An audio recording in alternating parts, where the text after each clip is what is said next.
stop watching. A hill to die on, and how to build a house on it and stand your ground. Pick a hill you're willing to die on, and then live on it, ready to go at any moment. My word, 20th February 26. The world teaches the opposite. It tells you to secure, protect, accumulate, and preserve.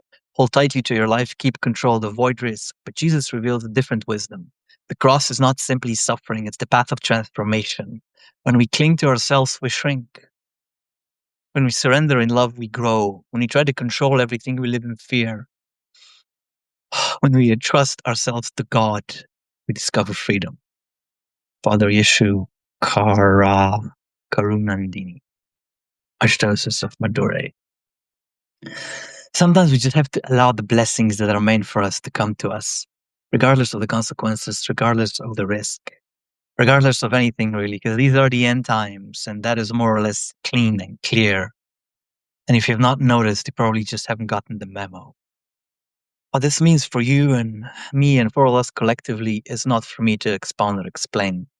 I can guess and make up stories and bardic escapades, but that is more or less for entertainment's value and for beauty's sake. But I read in a meme that Allah is beautiful and Allah loves beauty.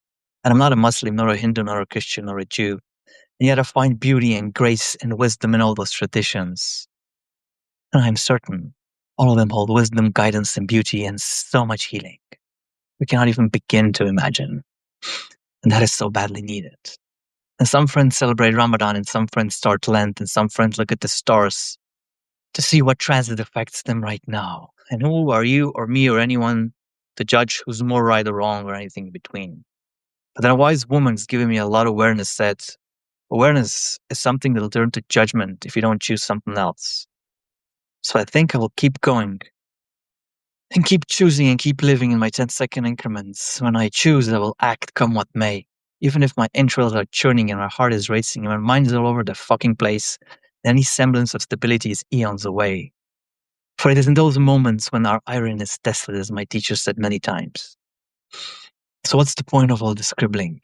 Gentleness of the rose is protected by the thorns, and men are to rise up and do what is needed.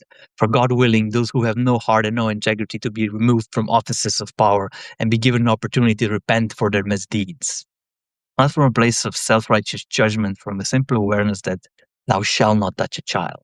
Thou shalt not desecrate a woman, no matter who you are, no matter how untouchable you think you are. For breaking divine laws has consequences, no matter what complex magical shit or sigils you try to use to escape it.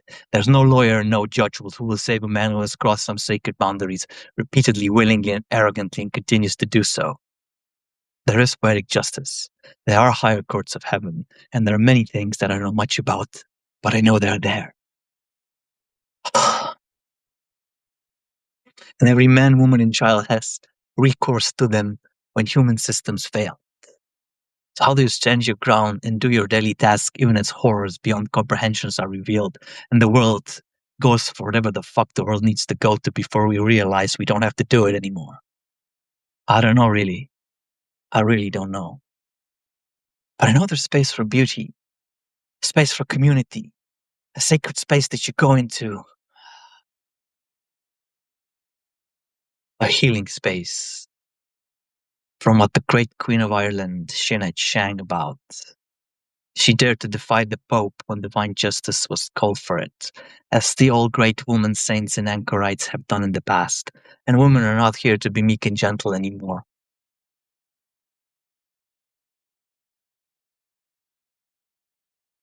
The most precious thing in existence is threatened, and men are either to step up or step aside, as another wise woman said. I have no idea what's coming. I just now realize I need to speak simply because I have a voice. And simply because I have a choice, and simply because, period. This is the time and this is the space. The blessing and the silent grace to be shown upon the human race. And the galactics are watching. And all of our aspects are waiting to be summoned. So when the final batter, be it inner or outer, hits, call it what you want, we will not be found sleeping, as Jeshua reminded his students, but to be fully awake, ready and willing, stand behind the promise and vow of what we are willing and able to better life on. Find the hill you're willing to die on, and then live on it, willing to go at any freaking moment.